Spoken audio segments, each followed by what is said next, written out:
పాలమూరులో పడకేసిన ప్రాజెక్టులు. ఉమ్మడి పాలమూరు జిల్లా ప్రతినిధి. అభివృద్ధిలో ఉమ్మడి పాలమూరు జిల్లా ధగాకు గురైంది. బీఆర్ఎస్ 10 ఏళ్ల కాలంలో అంతంతమాత్రంగా జరిగిన అభివృద్ధి పనులు కాంగ్రెస్ ప్రభుత్వం వచ్చాక జిల్లా మరింత వెనుకబాటుకు గురవుతుంది. ఎక్కడి ప్రాజెక్టు పనులు అక్కడే నిలిచిపోయాయి. ఎత్తిపోతల పథకాలను ముందుకు నడిపించాల్సిన బాధ్యతను ప్రభుత్వం విస్మరించింది. బీఆర్ఎస్ అధికారంలో ఉన్న సమయంలో లిఫ్టు పనులను చేపట్టి ఎక్కడికక్కడా వదిలేసింది. గులాబీ పార్టీ అధికారంలో ఉంటే పాలమూరు జిల్లా అభివృద్ధి చెందదని అనుకున్న జిల్లా ప్రజలు ఆ పార్టీ నేతలకు కర్రు కాల్చి వాతపెట్టారు. 2023లో జరిగిన అసెంబ్లీ ఎన్నికల్లో ఉమ్మడి జిల్లాలోని 14 అసెంబ్లీ నియోజకవర్గాల్లో గులాబీ నేతలకు 2 స్థానాలకే పరిమితమయ్యారు. గద్వాల, అలంపూర్ నియోజకవర్గాల్లో మాత్రమే గులాబీ వికసించింది. మిగతా 12 స్థానాల్లో కాంగ్రెస్ పార్టీ అభ్యర్థులకు ప్రజలు పట్టం కట్టారు. 12 మంది కాంగ్రెస్ పార్టీకి చెందిన ఎమ్మెల్యేలు గెలుపొందడంతో వెనుకబడిన జిల్లా అభివృద్ధిలో రాకెట్లా దూసుకుపోతుందని అందరూ భావించారు. జిల్లాకు రేవంత్ రెడ్డి సీఎం కావడం కూడా జిల్లా అభివృద్ధికి కలిసి వస్తుందని అందరూ అనుకున్నారు. కాని అందరి ఆశలు తలకిందులయ్యాయి. ఎంతో అభివృద్ధి జరుగుతుందని భావించిన ప్రజలకు నిరాశే మిగిలింది. అభివృద్ధిలో మాత్రం ఎక్కడ వేసిన గొంగళి అక్కడే అన్న చందంగా మారింది. ప్రజాపాలన అని అధికారంలోకి వచ్చిన కాంగ్రెస్ పార్టీ ప్రజా వ్యతిరేక పాలనగా తయారయ్యింది. కాంగ్రెస్ పార్టీ అధికారంలోకి వచ్చి 2 ఏళ్లకు దగ్గరవుతుంది. అయినా అభివృద్ధిలో మాత్రం ఇంకా ముందుకు తీసుకెళ్లడంలో జిల్లాకు చెందిన 12 మంది కాంగ్రెస్ ఎమ్మెల్యేలు పూర్తిగా విఫలమయ్యారనే ఆరోపణలు వస్తున్నాయి. అభివృద్ధిని పట్టించుకోకుండా పెళ్లిళ్లకు, పేరెంటాలకు వెడుతున్నారని, అభివృద్ధిలో మాత్రం జిల్లాను పూర్తిగా పట్టించుకోవడం లేదనే విమర్శలు వ్యక్తమవుతున్నాయి. జిల్లా ప్రజలు ఎంతో నమ్మకంతో 12 మంది కాంగ్రెస్ పార్టీ ఎమ్మెల్యేలను గెలిపిస్తే అభివృద్ధి చేయడంలో గళం ఎత్తడం లేదనే విమర్శలు మూటగట్టుకున్నారు. ప్రభుత్వం జిల్లకు నిధులు కేటాయించడం లేదని, అభివృద్ధి చేయక ప్రజల్లో చులకన భావనతో ఉన్నామని కాంగ్రెస్ ఎమ్మెల్యేలు బాహాటంగా తమ ఆవేదనను వెలిబుచ్చుతున్నారు. జిల్లాకు నిధులు ఇవ్వడంలో పక్షపాతం చూపిస్తున్నారని పార్టీ సొంత ఎమ్మెల్యేలే ఆరోపిస్తున్నారు. ఎమ్మెల్యేలు అధికారంలోకి వచ్చి 2 ఏళ్లు పూర్తి కావడానికి నెల సమయం మాత్రమే ఉన్నా ఇప్పటివరకు చేసిన అభివృద్ధి ఏంటో చెప్పే పరిస్థితిలో వారు లేరు. నిధుల కోసం పోరాడాల్సిన ఎమ్మెల్యేలు మౌనంగా ఉండడంతో ఉమ్మడి పాలమూరు జిల్లా కరువు ప్రాంతంగా మిగిలిపోయే ప్రమాదం ఎంతో దూరంలో లేదనిపిస్తోంది. ప్రాజెక్టులు వెక్కిరిస్తున్నాయి. జిల్లాకు సాగునీరందించే ప్రాజెక్టులు ఎక్కడికక్కడే మూలనపడ్డాయి. బీఆర్ఎస్ ప్రభుత్వ హయాంలో నిర్మించిన పాలమూరు, రంగారెడ్డి ఎత్తిపోతల ప్రాజెక్టు పనులు నిలిచిపోయాయి. గత ముఖ్యమంత్రి కేసీఆర్ అరకొర పనులు చేసి మమ అనిపించారు.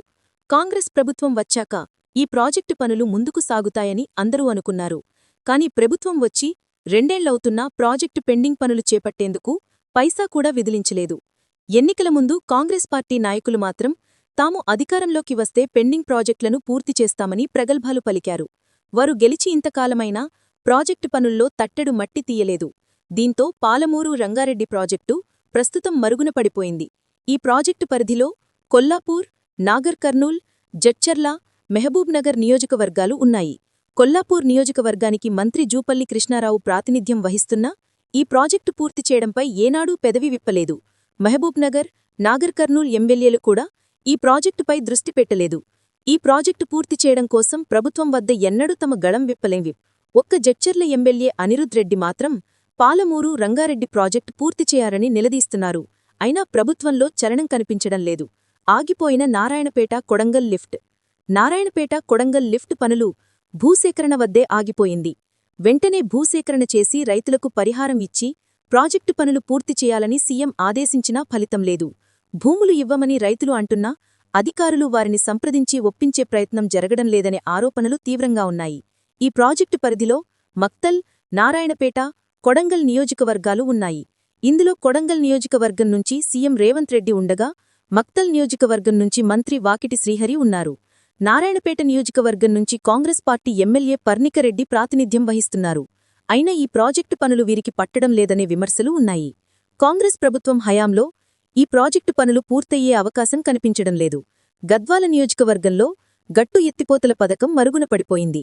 ఇక్కడి ఎమ్మెల్యే బండ్ల కృష్ణమోహన్ రెడ్డి కూడా ఈ ఎత్తిపోతల గురించి ఎన్నడూ మాట్లాడలేదు. ఈ ప్రాజెక్టు పరిధిలోకి వచ్చే అలంపూర్ ఎమ్మెల్యే విజయుడు కూడా గట్టు ఎత్తిపోతల గురించి అస్సలు పట్టించుకోవడం లేదు. వీరిద్దరూ బీఆర్ఎస్ ఎమ్మెల్యేలు అయినా ప్రాజెక్టు పనుల పూర్తికి ప్రభుత్వంపై ఒత్తిడి చేయడంలో పూర్తిగా విఫలం చెందారనే విమర్శలు ఉన్నాయి. మిగతా దేవరకద్ర, అచ్చంపేట, కల్వకుర్తి ఎమ్మెల్యేలు కూడా జిల్లాలో పెండింగ్ ప్రాజెక్టుల గురించి గళం ఎత్తిన దాఖలాలు లేవు. ఇవే కాక నియోజకవర్గాల అభివృద్ధి కోసం ప్రభుత్వాన్ని అడిగే ధైర్యం కూడా ఎమ్మెల్యేలు చేయడం లేదు.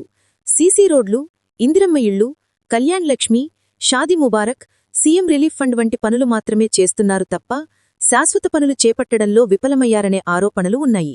నియోజకవర్గాల అభివృద్ధి కోసం 25 కోట్లు ప్రతి నియోజకవర్గానికి ఇవ్వాలని ఒక్క జడ్చర్ల ఎమ్మెల్యే మాత్రమే ప్రభుత్వాన్ని డిమాండ్ చేస్తున్నారు. ఇంకా అధికారం 3 ఏళ్లు మాత్రమే ఉంది. ఈ 2 ఏళ్ల కాలంలో చూపెట్టిన పనితీరులా ఉంటే 2027 అసెంబ్లీ ఎన్నికల వరకు పనితీరు మార్చుకోకుంటే 2023లో బీఆర్ఎస్ ఎమ్మెల్యేలకు పట్టిన గతే కాంగ్రెస్ ఎమ్మెల్యేలకు పట్టే అవకాశముందని రాజకీయ విశ్లేషకులు అభిప్రాయపడుతున్నారు. జిల్లాకు చెందిన ఎమ్మెల్యేలు ఇకనైనా కళ్లు తెరిచి అభివృద్ధిపై దృష్టి సారించాల్సిన అవసరం ఎంతైనా ఉందని చెబుతున్నారు.